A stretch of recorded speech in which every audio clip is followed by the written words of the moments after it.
최근 무더위가 이어지고 있는 가운데 완도의 한 정화처리 시설 안에서 청소를 하던 노동자 7명에 질식하는 사고가 발생했습니다.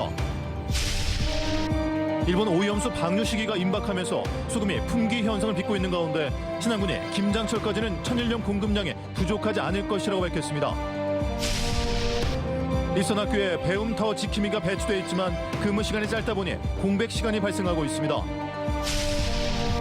미니 밤호박과 블루베리 등 여름 제철 농산물 수확이 본격 시작됐습니다. 여름철 농가에는 효자 장목이 되고 있습니다. 여러분 안녕하십니까? 목포 MBC 뉴스데스크입니다. 최근 무더위가 이어지고 있는데요. 밀폐된 장소에서 작업할 때는 주의하셔야겠습니다. 어제 오후 완도의 한 양식장 정화처리 시설 안에서 청소를 하던 노동자 7명에 호흡 곤란을 일으켜 질식하는 사고가 발생했습니다. 서희령 기자입니다. 지하에 있는 노동자들이 들것에 실려 지상으로 올려지고 있습니다. 일부 노동자들은 의식을 잃은 채 바닥에 쓰러져 있습니다. 전남 완도의 한 양식장 정화시설에서 사고가 난 것은 어제 오후 3시 20분쯤. 양식장 정화처리 시설 내부를 청소하던 노동자들은 갑자기 어지럼증 등을 호소하며 밖으로 나왔습니다. 하지만 일부 노동자는 밀폐된 정화조 안에서 의식을 잃었고 출동한 119에 의해 구조됐습니다. 노동자들은 청소를 하러 정화조에 들어간 지 30분 만에 갑자기 숨을 쉴 수가 없다고 호소했던 것으로 알려졌습니다. 어지럽다고 하고 구토 증상이 좀 있었다고 들었습니다. 구조대에서 그 내부에서 밖으로 구조한 걸로 알고 있습니다. 이 사고로 한국인 노동자 3명과 외국인 노동자 4명 등 7명이 병원으로 옮겨졌는데 다행히 생명에는 지장이 없는 것으로 알려졌습니다. 정화시설 내부에 쌓여있던 하수 찌꺼기에서 발생한 악취에 질식된 것으로 추정되고 있습니다. 거기 주기적으로 청소하시는 것 같은데 슬러지에서 황화수소로 추정되는 가스에 이제 질식 사고가 발생한 것 같습니다. 경찰과 노동당국은 현장 관계자들을 상대로 안전수칙을 준수했는지 여부를 확인하는 등 정확한 사고 경위를 조사하고 있습니다. MBC 뉴스 서희령입니다. 일본 후쿠시마 원전 오염수 방류 시기가 임박하면서 소금이 전국적인 품귀 현상을 빚는 가운데 신안군이 김장철까지 천일염 공급량이 부족하지 않을 것이라고 밝혔습니다. 신안군은 현재 농수협의 소금 판매 중단은 갑작스런 주문 폭주로 포장 인력 부족과 물류업체의 물량 과다 때문에 일시 중단된 것이라며 양파 마늘의 수매가 완료되는 오는 23일부터 인력을 충원하고 다음 달부터 햇소금이 출하되면 공급에 차질이 없을 것이라고 밝혔습니다. 전남 서남부 채소농협과 신안군 지역 농협이 올해산 마늘 계약 재배 단가를 지난해보다 1,000원 이상 하락한 킬로그램당 3,200원대로 결정한 것과 관련해 농민들이 반발하고 있습니다. 전국 마늘 생산자협회 전남도 지부는 오늘 신안농협에서 기자회견을 열고 가뭄과 기온 저하, 높은 인건비 등으로 마늘 농가들은 이중고를 겪고 있다며 단가를 킬로그램당 4,500원 이상으로 재조정하고 가격 안정 대책을 추진해야 한다고 주장했습니다. 안전한 학교 환경 조성을 위해 교육당국은 일선 학교에 배움터 지킴이를 배치하고 있습니다. 그런데 배움터 지킴이 근무 시간이 짧다 보니 외부인이 마음대로 학교로 들어와 범죄를 저지르는 경우도 발생하고 있습니다. 안준호 기자입니다. 최근 전남의 한 학교 화장실에서 여학생 신체를 휴대폰으로 촬영하려던 20대 남성이 경찰에 붙잡혔습니다. 이 남성이 학교로 들어온 시간은 오전 10시. 배움터 지킴이가 배치돼 있지만 당시에는 근무 시간이 아니어서 이 남성은 유유히 학교로 들어올 수 있었습니다. 이 남성은 지난해에도 2차례나 다른 학교에서 비슷한 범행을 저질렀습니다. 모두 배움터 지킴이가 있었지만 이 남성이 들어오는 것을 막지 못했습니다. 학부형처럼 또는 학생처럼 이렇게 자연스럽게 동네 사람처럼 이렇게 오다 보니까 순간 한번 이렇게 멈춰버리는 그런 게 있어요. 점심시간대에 막 이렇게 택배도 우리 오고 막 그러잖아요. 점심시간대는 이렇게 좀 긴장하고 하니까 몰랐었던 것 같아요. 안전한 학교 환경 조성을 위해 전남교육청은 일선 학교에 배움터 지킴이를 배치하고 있습니다. 하지만 배움터 지킴이 활동 시간은 매우 짧습니다. 자원봉사 형태이다 보니 등하교 시간을 중심으로 하루 평균 4시간에서 6시간만 일하게 돼 공백이 발생할 수밖에 없습니다. 관련이 저기 학교 학생들 생활하는 시간에 다 봐주시도록 예산을 주시면 더 좋죠. 자원봉사자 성격이 아니라 그 교육 고무직과 같은 그런 직종으로 학교별로 배치를 해주시는 학교는 너무 좋죠. 그 이상 시간이 돼버리면은 그거는 이제 뭐 그런 걸로 인해서 이제 근로자가 돼버려가지고 지금 자원봉사 활성기 식으로 해서 이렇게 나가는 거라서 그것은 이제 교육부나 그런 데서 시간 같은 경우는 이제 그걸 초과하지 않게끔. 전남 지역 배움터 지킴이 배치율은 78%. 전라남도 교육청은 배움터 지킴이 활동에 대한 미비점 등을 보완하고 배움터 지킴이 배치를 늘려갈 계획이라고 밝혔습니다. MBC 뉴스 안준호입니다. 전라남도가 구제역 위기경보 단계를 심각에서 관심 단계로 하향 조정했습니다. 전라남도는 지난달 18일 이후 정밀 검사에서 구제역이 검출되거나 구제역 증상을 보이는 농장이 없어 구제역 추가 발생과 확산 위험이 낮다고 보고 위기경보 단계를 낮췄습니다. 전라남도는 구제역 위기경보는 하향됐지만 아직 안심 단계는 아니라며 기본 방역수칙 준수를 당부했습니다. 김영록 전남지사가 신안군의 현안인 흑산공항이 조기 착공될 수 있도록 행정 절차를 빠르게 완료하겠다고 약속했습니다.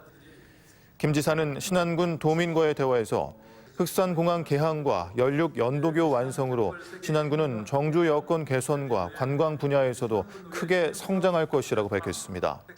또 천일염 가격 급등으로 생산자들이 수입산 대체 등을 우려한 데 대해서는 유통 단계 단속 방안 등을 마련하겠다고 말했습니다.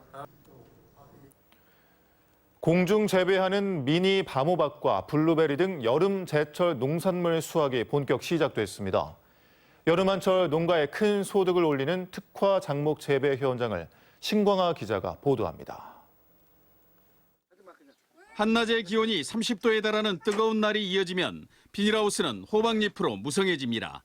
그물망을 타고 뻗어가는 호박 줄기 사이로 미니 바모박이 주렁주렁 열렸습니다. 일반 단호박과 비교해 포근한 맛과 영양이 풍부해 바모박으로 불립니다. 단호박 같은 건 크고 단맛은 있는데 파글파글하지가 않아요. 그래서 바모박은 밤같이 파글파글해서 바모박이라고 부르고 있어요. 해남군에서 생산하는 바모박은 연간 2,000톤, 300여 농가가 여름 한철 생산해 120억 원의 매출을 올립니다. 올봄 집중호우로 성장이 주춤했지만 최근 일조량이 좋아지면서 품질이 회복됐습니다. 풍부한 일조량은 항산화 효과가 있는 블루베리의 성장을 돕습니다. 바닷바람과 햇볕이 강한 곳에서 자란 블루베리는 단단하고 당도가 높아 수입산과 차별화에 성공했습니다. 귀농 10년차 농민 부부가 재배한 블루베리에는 소비자들이 명명한 또아리라는 별칭이 붙었습니다. 과거 물동이를 머리에 얹기 위한 도구인 또아리처럼 생겼다고 해서 붙여진 이름입니다. 최상급 과실만을 수확하기 위해 과실수를 조절하고 유기농 재배를 통해 전국에서 처음의 발길이 이어지고 있습니다. 또 열매 솟기, 꽃눈 솟기 그런 과정을 다 거쳐서 이렇게 해야 크게 블루베리가 열립니다. 친환경과 유기농 방식으로 15년이 넘는 투자가 지속되면서 바모박과 블루베리가 지역을 대표하는 여름 작목으로 자리 잡고 있습니다. MBC 뉴스 신광하입니다. 광주시가 어린이와 청소년을 대상으로 무상교통 정책 검토에 들어갔습니다. 하지만 막대한 예산과 함께 포퓰리즘 정책이라는 논란이 불거질 수도 있습니다. 김영찬 기자입니다. 광주 지역 내 고등학생 1인당 교통비는 월 평균 12만 원에서 15만 원에 이릅니다. 고물가 속의 가정 경제에서 만만치 않은 비중을 차지합니다. 많이 돌아다니까 자주 충전하고 조금 그러거든요. 교통비 많이 나가는 거 좀. 버스비가 없어지니까 딴 데도 이제 편하게 버스 타고 갈 수도 있고 용돈을 더 아낄 수도 있고. 광주시가 지역민들의 가계 부담을 덜어주고 저출산을 극복하기 위한 대책의 하나로 어린이와 청소년의 무상교통정책 검토에 들어갔습니다. 우선 1단계로 만 12세 이하 어린이는 무료, 청소년은 매월 10,000원만 내면 대중교통을 이용할 수 있게 하고 점차 무상으로 확대한다는 계획입니다. 만약 추진한다면 성사될 가능성이 높습니다. 전남과 부산, 세종시 등 다른 자치단체들도 어린이와 청소년을 대상으로 한 무상교통정책을 추진하고 있는 데다 광주시의회의 분위기도 나쁘지 않기 때문입니다. 우리 청소년들이 가장 원하는 정책 욕구가 뭐냐 했을 때 본인들의 이동권을 보장해달라. 그래서 이제 하지만 걸림돌도 있습니다. 광주시가 청소년까지 무상교통 정책을 추진할 경우 필요한 예산은 매년 120억 원. 특히 광주시의 높은 부채 비율과 낮은 재정 자립도 등의 재정 사정을 고려하면 적지 않은 예산인데 이미 버스 중공영제 시행으로 1년에 1,450억 원에 달하는 지원을 하고 있는 상황에서 큰 부담이 될 수밖에 없습니다. 정부에서 포퓰리즘으로 보지 않을까, 또 다른 지자체하고 관계도 있고 그렇기 때문에 그런 정부와 다른 지자체하고 협의하는 과정이 좀 필요하기 때문에 포퓰리즘 논란도 있는 만큼 일단 띄운 무상교통에 시민들 여론이 어떻게 움직일 것인가가 정책의 실현 여부를 결정할 것으로 보입니다. MBC 뉴스 김영창입니다. 목포시는 시민 걷기 운동 활성화를 위해 올해부터 걷기 사업을 확대 추진합니다. 목포시는 전 시민 걷기 캠페인 일환으로 최근 걷기 리더 25명을 모집해 위촉했으며 1차 리더 양성 교육도 실시했습니다. 걷기 리더는 올 연말까지 시민에게 올바른 걷기 운동을 전파하고 걷기 운동 활성화를 위해 활동합니다. 목포시 의회 이틀째 시정 질문이 이어졌습니다. 최지선 목포시 의원은 출생률이 낮아지면서 민간 어린이집들이 최근 심각한 어려움을 겪고 있다며 지역 민간 어린이집에 대한 시 차원의 예산 지원 방안이 있는지 질의했습니다. 박수경 목포시 의원은 목포 무형문화재 전수교육관이 열악해 사실상 전시관 역할밖에 하지 못하고 있다며 목포 무형문화재 전수교육관 활성화 대책 마련을 집행부에 촉구했습니다. 전라남도는 제4기 청년정책조정위원회 첫 정기회의를 개최해 청년정책 추진 상황을 공유하고 지역 정착 활성화 방안 등을 논의했습니다. 전라남도는 청년정책조정위원회 정기회의에 앞서 최근 청년위원들과 간담회를 개최해 5대 분야 81개 사업에 대한 청년정책 시행 계획을 공유하고 적극적인 활동을 요청했습니다. 임기 2년에 전남 미래교육재단 초대 원장 후보로 이길훈 전 순천교육장이 내정돼 다음 달 열리는 도의회 교육위원회에서 인사청문회가 실시됩니다. 영암 출신인 이길훈 원장 후보자는 교육위원회 청문회를 마치면 성과 계약을 체결한 뒤에 8월 1일부터 2년 임기의 원장직을 수행하게 됩니다. 전남 소방본부가 소방청 주최로 열린 제36회 전국 소방기술경연대회 9급 분야에서 우승을 차지했습니다. 전남 소방본부 소속 화순소방서 구형근 소방장 등 4명의 대원들은 전문 심장 소생술과 다수 사상 대응 전술 2종목 합산 점수에서 가장 높은 기록을 달성했습니다.